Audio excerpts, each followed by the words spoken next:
Welcome to the next part of SecureGate Science 55. So in this part, we'll be seeing the SecureGate API. So what we'll be basically building is an authentication-based application. So for all the sessions, it should authenticate properly using role-based access control and generate signed JSON Web Tokens. And then, so basically, we are trying to protect the sensitive endpoints. So we'll start. First thing what we'll be seeing is app settings.json. So in this we have two parts. One is logging, one is the who are the allowed hosts here. So in this logging, we check for the log level and default is information, which is basically information logging can happen. Now after that we only print the warning message. In case we need, we print the warning message. Now then we have the allowed hosts. So what is the who all are the allowed hosts is basically everybody. So star is basically allow everybody. And then for the JWT, which is a JSON Web Token, issuer is SecureGate API, audience is SecureGate client, and then the key is whatever the key is mentioned. Now we'll move to program.cs. So this is the entry point for the program. So in this program.cs, like how we had seen in the previous videos. So first we have the we create the builder using the arguments, and then we add the controllers, and then for the secret key string whatever is there, we have the JWT key. Now after that, yeah, I mean then we use the symmetric security key. So then we have the key bytes as the parameter, and then we have the add authentication layer. So in this add authentication, we have the add JWT bearer. So in this, we basically have the token validation. So token validation is basically validate issuer, validate audience, validate lifetime, validate. So if the key is expired or if it is still live, and then validate for the issuer signing key. After all this, then configure the builder of the issuer, and then configure the audience as well. And then we have the add authorization. So then we build the app, we build the actual app, and then comes authentication, authorization, and then a map controller, and then the port for running. So these are basic stuff. Let me I don't think we need this much, so let me go to the next program. I mean the next part, which is authentication controller.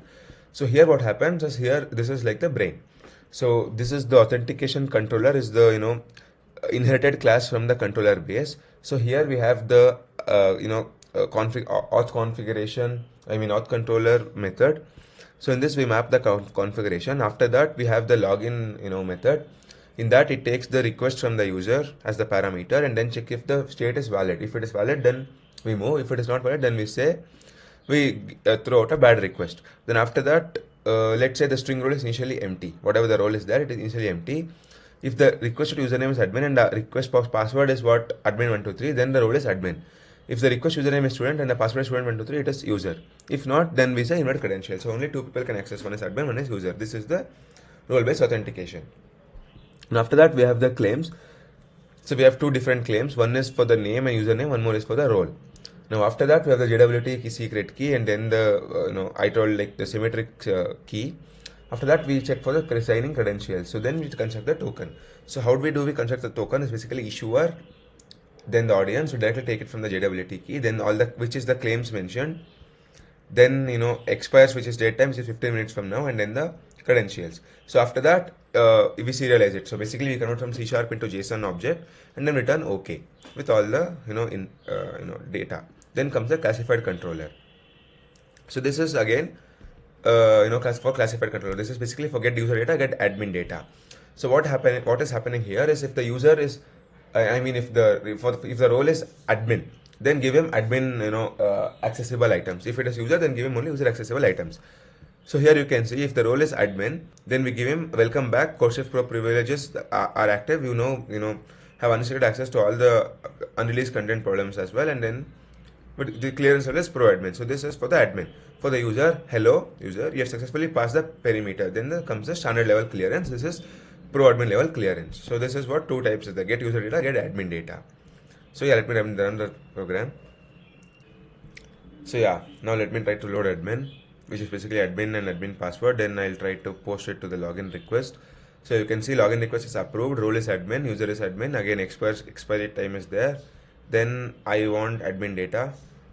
So you can see all the admin data is accessible now. So let me try to load student, and then let me try to access admin data. So it says your token is valid, but you do not have a required role. So now let me click on user data, I get the user data. So let me submit the program. So the test cases have passed, and that's it for this video. Also, the next video. Thank you.